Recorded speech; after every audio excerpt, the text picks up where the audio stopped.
The Inner Lighthouse.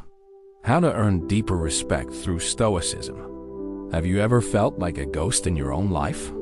You strive, you contribute, you sacrifice. Yet it seems all your efforts dissolve into the ether, met with neither recognition nor appreciation. This feeling of being overlooked, ignored, or worse, taken for granted, is one of the most insidious and enduring pains of the human condition. We live in a society that craves validation.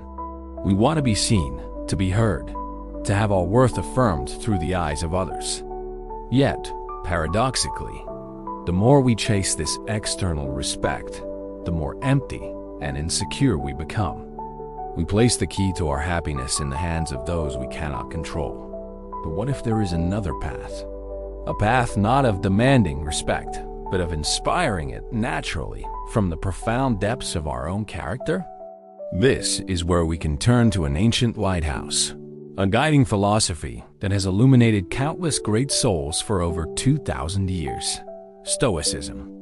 This is not a philosophy of passive resignation or emotionless coldness, but a practical art of living that helps us build an unshakable inner citadel, a fortress from which true, lasting respect is born. The principles we are about to explore can fundamentally change how you perceive your own value and, in turn, how the world perceives you. 1. Embrace the circle of control, building value from within. The most foundational and liberating principle of Stoicism is the dichotomy of control. The philosopher Epictetus, once a slave, taught that our happiness and freedom begin with a clear understanding of one simple rule. Some things are within our control, and some are not. You cannot control whether your boss acknowledges your hard work, whether others like you, or what they say behind your back. Attempting to do so is as futile as commanding the tides to cease. The respect of others lies entirely outside your circle of control. What, then, do you control? You have absolute dominion over your choices, your judgments, and your actions. You control your integrity, your courage, and your kindness. This is where your focus must lie. This idea resonates deeply with Aristotle's concept of eudaimonia, often translated as human flourishing.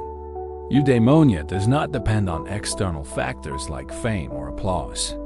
It arises from living a life of virtue, arete, of realizing the highest and best version of oneself. The respect of others, should it come, is merely a natural byproduct of a life well lived. In practice, the next time you feel disrespected, pause and ask, in this situation, what is within my control? Instead of asking, how can I make them respect me? Ask, how must I act to become someone I can respect? Focus on doing excellent work because that is your standard, not to impress anyone. Keep your promises because it is an expression of your integrity. Be kind without expecting anything in return because that is the person you choose to be. 2. Practice dignified silence, the power of action. In a noisy world where everyone is vying for attention, the person of true worth often doesn't need to say much. Their actions serve as the guarantee for their words. This is the power of dignified silence. The Roman emperor and great Stoic philosopher Marcus Aurelius wrote in his private journal, Meditations, "Waste no more time arguing about what a good man should be. Lee 1. This encapsulates the essence of our second principle. Value and respect are not earned through lofty speeches, but through consistent, virtuous action. This is reminiscent of the philosopher-king archetype in Plato's Republic. Plato's ideal ruler does not seek power or adoration. They rule out of a sense of duty, guided by wisdom and virtue. The respect they command comes naturally from their competence and justice, not from self-promotion. In your life, apply this by shifting from talking to doing. In a meeting, instead of trying to be the one who speaks most, listen carefully and contribute only when you have something of true substance. Let the quality of your work be the loudest testament to your ability. Do not boast about your accomplishments.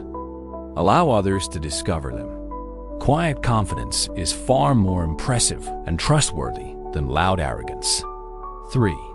Face adversity with dignity. The spirit of amor fati. A person's character is not measured when things are easy. It is revealed in the storm. How we respond to failure, criticism, and injustice is the truest measure of our substance. The Stoic statesman Seneca, who faced exile and ultimately death at the hands of Emperor Nero, wrote, "Fire tests gold, adversity tests the brave." He believed that a life without challenge is a life unproven. The respected individual is not one who has never fallen, but one who rises after every fall with greater composure and resilience. This perspective shares a striking similarity with the process of individuation in the depth psychology of Carl Jung. Jung argued that to become whole, a person must confront and integrate their shadow, the weaker, flawed, and darker aspects of themselves they often deny. A person who can courageously admit their mistakes and face their failures with honesty earns a far deeper respect than one who constantly projects an illusion of perfection. When you receive criticism, do not react with immediate defensiveness. Take a breath and consider it objectively. If it is true, acknowledge it, be grateful for the insight, and learn from it. This is a sign of strength, not weakness. When a project fails, do not engage in blame or complaint. Focus on analyzing the lessons and plan your next move. Your dignity is forged in the crucible of your challenges. 4. Treat others with justice and kindness. The principle of sympathia.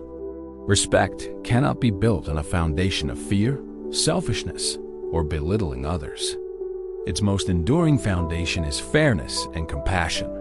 The Stoics believed in the concept of sympathia, the idea that all things in the universe are interconnected as part of a single cosmic whole. Marcus Aurelius expressed this beautifully. What is not good for the hive is not good for the bee. To harm another, to treat someone unjustly, is ultimately to harm the community and oneself. The great Enlightenment philosopher Immanuel Kant offered a similar principle in his categorical imperative. Act in such a way that you treat humanity, whether in your own person or in the person of any other, always at the same time as an end and never merely as a means. When you treat everyone from the janitor to the CEO with the dignity inherent to them as human beings, you are planting the very seeds of the respect you wish to harvest. In your daily interactions, give credit to your colleagues freely. When you must deliver criticism, do so privately and constructively. Stand up for those who are vulnerable when you are in a position to do so. Listen to others' perspectives with an open mind, even when you disagree.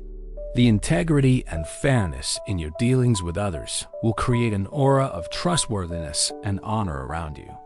5. Pursue virtue, arete, over acclaim. This is the ultimate principle, the capstone of Stoic philosophy.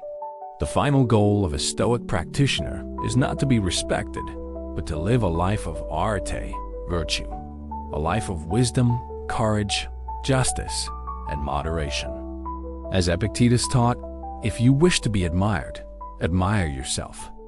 This means that true worth and satisfaction must come from living in accordance with your own moral principles, not from the fleeting applause of the crowd. This ancient wisdom is supported by modern psychology's self-determination theory, which posits that humans have 3 core psychological needs for growth: autonomy, competence, and relatedness. When you focus on improving your competence and living autonomously according to your chosen values, you tap into a deep internal source of motivation and fulfillment. The respect of others, then, ceases to be a need. It becomes an inevitable consequence, a byproduct of the undeniable competence and unshakable integrity you have cultivated. Define your core values. Write them down. Each day, ask yourself, did my actions today reflect these values? Find joy in the process of becoming better, in the completion of a difficult task done well, in maintaining your calm in the face of provocation. When you do this, external validation is no longer something you crave. It is simply an optional bonus, something you can accept with grace or do without, peacefully. In the end, the respect you have been searching for is not found in the eyes of others. It lies in the quiet, unshakable fortress of your own soul.